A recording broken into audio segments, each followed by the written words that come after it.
Hey everyone, welcome back to the channel. My name is Rochelle from Rochelle.Handmade.Designs, and there's many places you can stay connected with me. First place is on Instagram at Rochelle.Handmade.Designs. You can also stay connected with me on Facebook at Rochelle.Handmade.Designs. That's my Facebook page. Or you can stay connected with me here on YouTube at Rochelle.Handmade.Designs, where you will find sewing tutorials, pattern hauls, fabric hauls, Friday sews, the S.C.O.O.P challenge, Black History Month pattern designers, and many other challenges throughout the year. You can also stay connected with me in one of my Facebook groups, which I will post here. Now in today's video, we will go ahead and sew the button-down shirt. So if you remember from my Friday sews last week, I talked about the pattern of Butterick 6686. This pattern was only 4 pattern pieces, so I decided to go ahead and utilize this one for a button-down shirt. Now I will be following along to view A on the pattern. You can do whatever view that you choose. So without further ado, let's go ahead and get right on into the new video. All right, so let's go ahead and talk about the supplies you will need in order to construct this button-down shirt. I will be following along to Butterick 6686, view A on the pattern. So the items you will need in order to construct this button-down shirt is, of course, the pattern. You will need rotary cutter. I use rotary cutters to cut my fabric out. One for paper, one for fabric. I never mix the two. I use scissors just to cut notches in the fabric. And I have a seam ripper.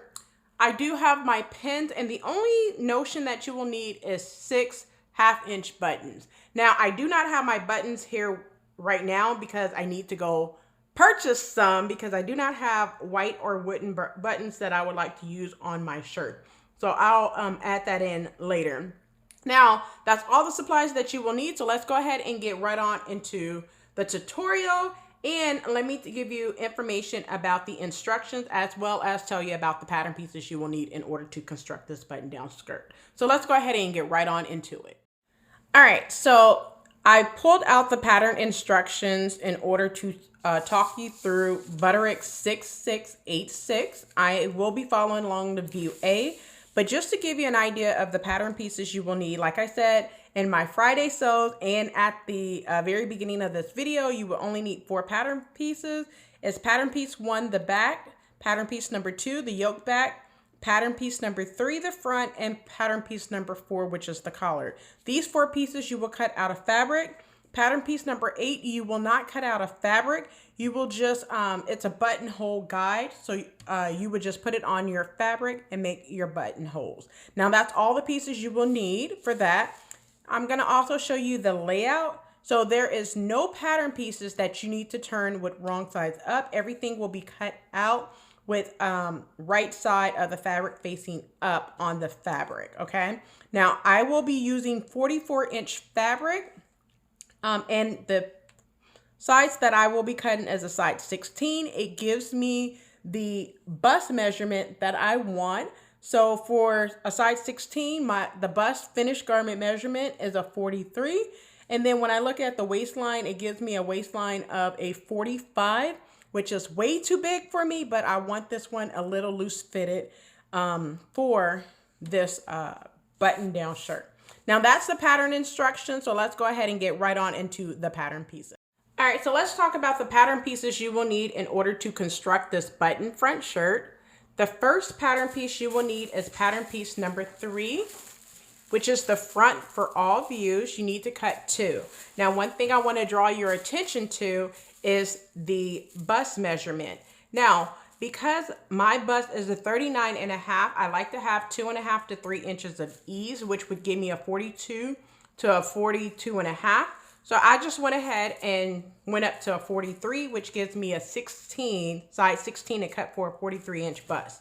Another thing you want to look at is the waist measurement. So for the waist, for a 16, it's a 45.5. It is a little too big, but I don't want to take it in. I do want it a little fitted. I mean, not fitted, but a little loose. So I'm just going to cut a size 16 for the entire button-down shirt. I will not be making any adjustments to this pattern. So this is pattern piece number 3. You need to cut 2 of fabric.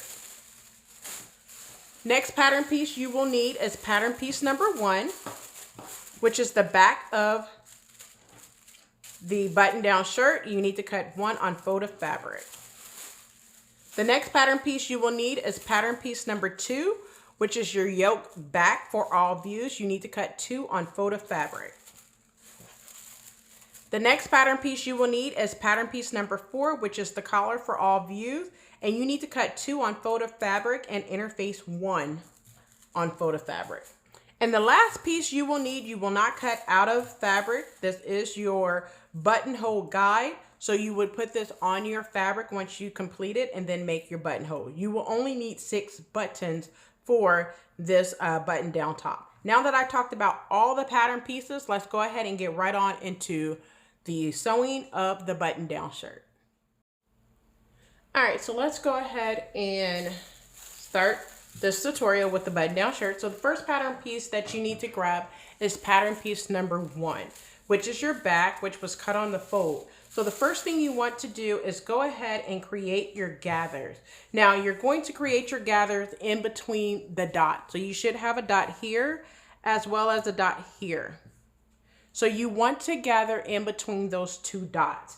So basically you're going to gather the first, using a long basting stitch, create the first row of gathering with a basting stitch at 5/8 of an inch and the second one at 3/8 of an inch. So go ahead and gather between the dots now.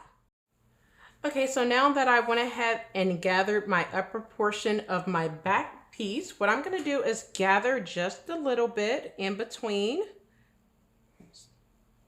It's just for the yoke to fit on your back. So just gather just a little bit. You'll continue gathering for the yoke to fit on the back. So do that now. All right, so now that I have my back gathered, go ahead and grab pattern piece number 2, which is your yoke back. And you're just gonna grab one for now, put the other one out the way. And with right sides together, you want to pin the bottom portion of your yoke back to your back. So the first thing you're gonna do is match up your notches. So you have 3 notches right here. You're going to pin that to the 3 notches right here. And go ahead and pin. I'm going to pin at the very end. And then I'm going to pin the other side the same way.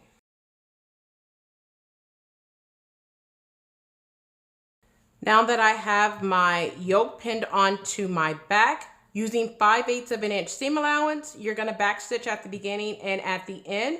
And now you can just go ahead and baste this on because you will be attaching another yoke to it. So you can go ahead and baste it on right now, and that's what I'm going to use.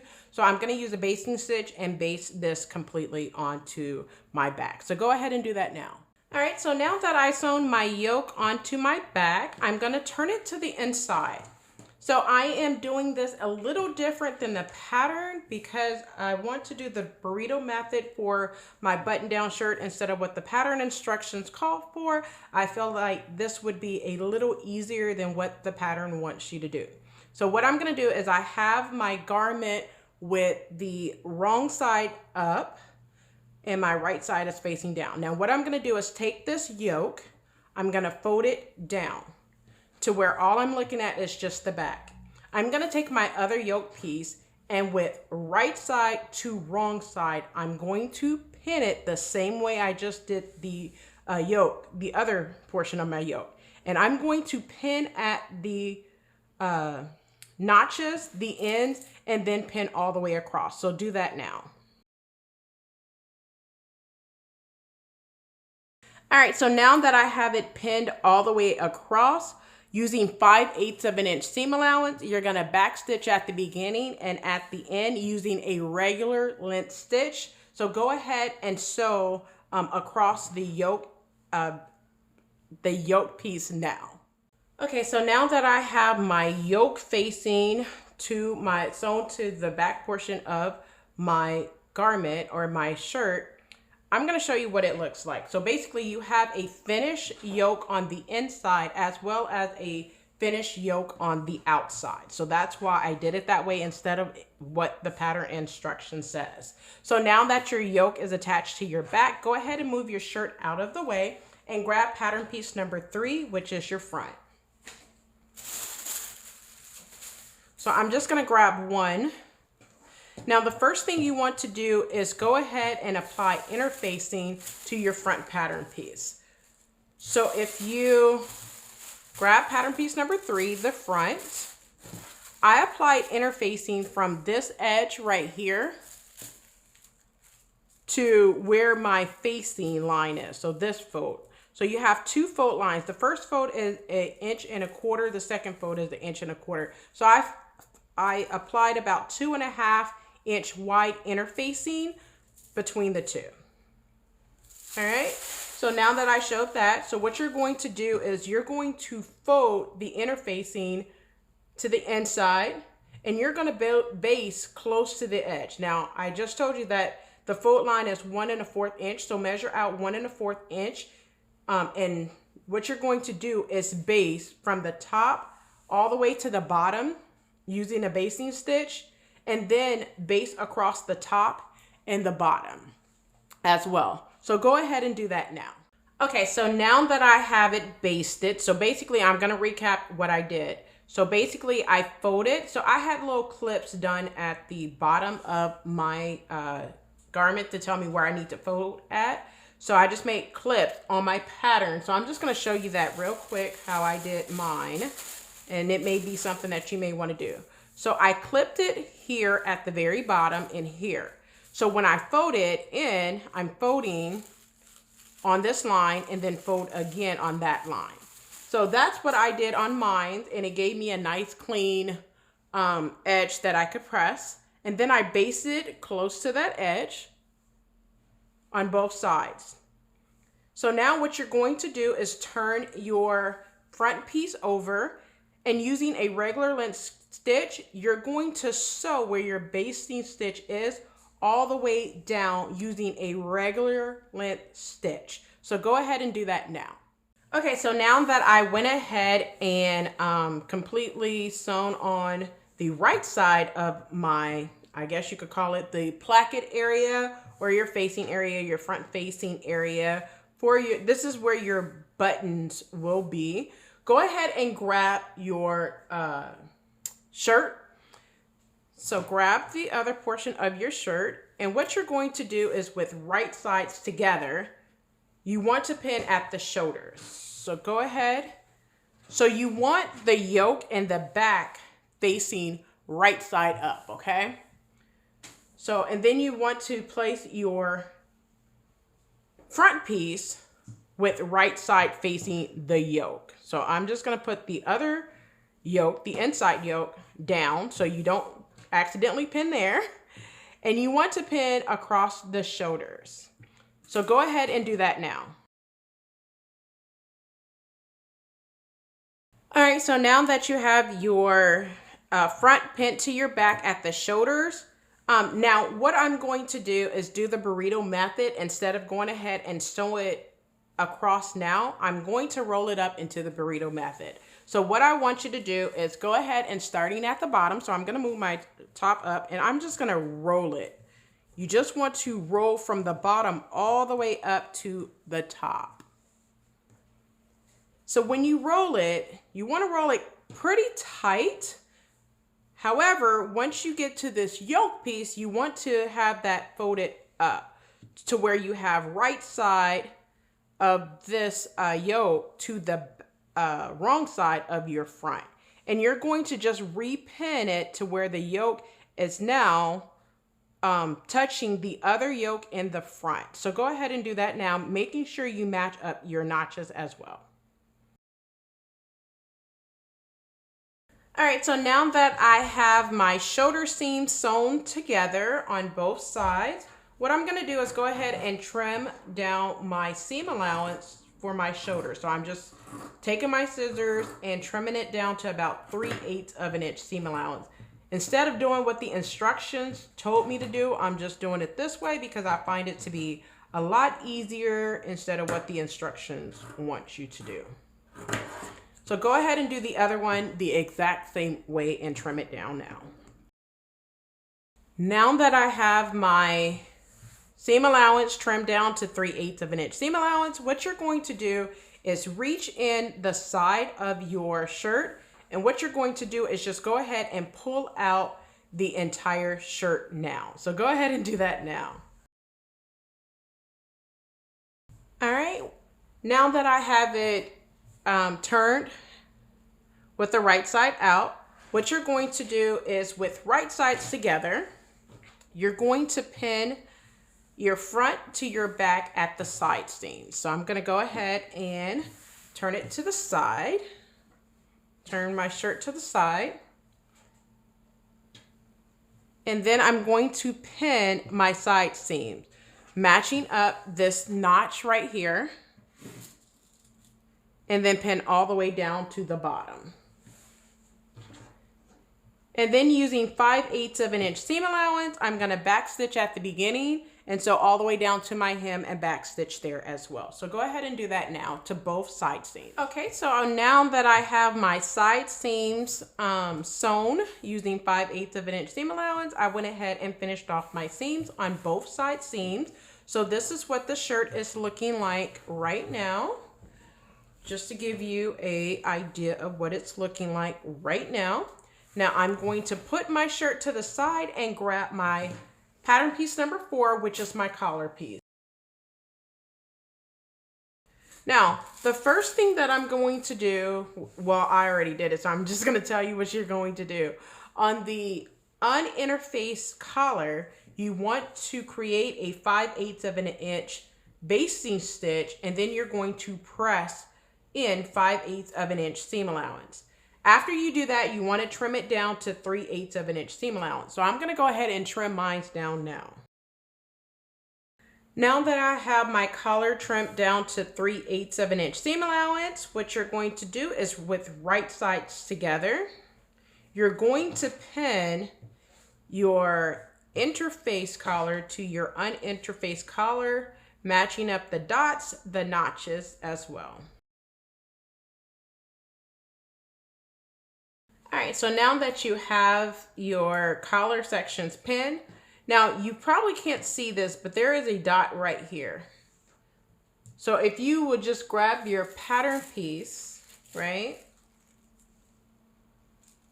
And what you're going to do is, I'm gonna turn it this way so you can see it, but I'm going to start at the dot.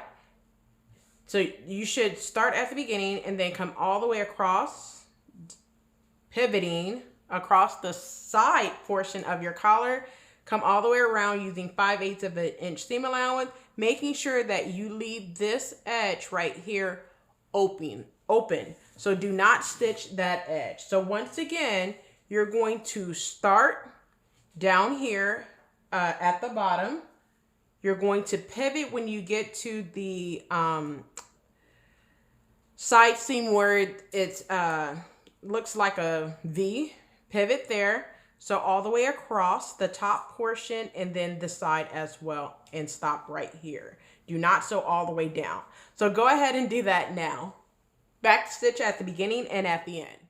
Okay, so now that I have the collar sewn together with right sides together, what I'm gonna do is go ahead and trim down my collar to about 3/8 of an inch seam allowance. I'm just going to trim it down real nice, and then I'm going to turn it right side out and press and give it a good press. So go ahead and do that now. All right, so now that I have my collar trimmed down, I'm going to turn it right side out. I'm going to get my point turner to make sure I poke out the corners. And now that I have it turned right side out, I'm going to go to my ironing board and give it a nice, lovely press. So go ahead and do that now. Okay, so now that I went ahead and turned my collar right sides out and gave it a good press, go ahead and grab your shirt. And what you're going to do is with right sides together, you're going to pin your collar to your top. Now, what you want to do is there's notches that you should have in your collar, and you want to pin that to your collar as well. So you're going to pin all the way around. So go ahead and do that now, pinning all the way around your collar. Okay, so now that I have my collar pinned onto my neck edge of my shirt, using 5/8 of an inch seam allowance, I'm gonna backstitch at the beginning, so all the way across the collar, and then backstitch at the end. Once I do that, I'm gonna trim down my seam allowance and press my seams towards my collar. Now make sure you leave this portion of your collar free. Do not sew on this piece. So if you have to move it out the way and pin it up like this, go ahead and do that, so you leaving that free and do not accidentally sew on it. So go ahead and sew your collar onto your neck edge now. Okay, so now that I went ahead and sewn on the top stitch, or you could call it stitch in the ditch, to encase my inner edge of my collar, I went ahead and stitched right on top of it, kind of top stitching it in place. The only thing that's left to do is go ahead and hem your sleeves. Now, if you are doing a different view, go ahead and pull out the instructions that tells you if you're going to make the ruffles or whatever. You could go ahead and do that following the instructions for the sleeves. Now, if you're just doing the view that I'm doing, which is view A, all you need to do is go ahead and press under 5/8 of an inch seam allowance, open it out, and then press to that line, making a narrow hem. You're gonna do that for your sleeves as well as your hem of your button-down shirt. The hem allowance is also 5/8 of an inch seam allowance. So what you're going to do is press in 5/8 of an inch seam allowance, open it out, press to that line, and then press again in order to form that narrow hem. Once you do that, the only thing that's left for you to do is go ahead and make your buttonholes. Now, you're going to make your buttonholes on the right side. You're going to make your buttonholes on the left side when wearing it. So, let me get this together once again. You're going to make your buttonholes on this side, which when wearing it, it is your left side.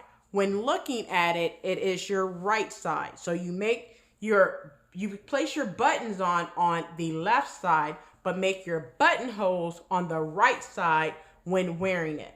So once again, when you make your buttonholes, you're going to make it on the right side when wearing it, left side when looking at it this way with the fabric up facing you.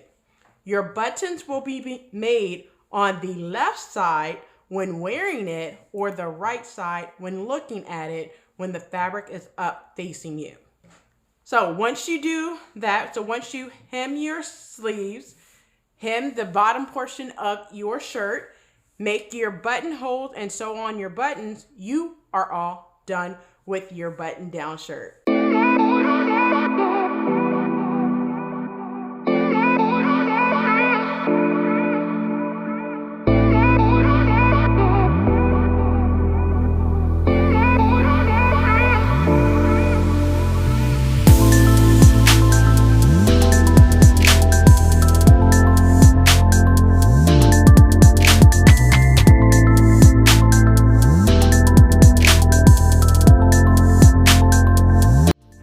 Well, there you have it. You just survived another one of my crazy YouTube videos, right? All right. Now like, comment, and subscribe, and also turn on the notification bell so you are notified every time I upload a new video. So until next time, keep sewing.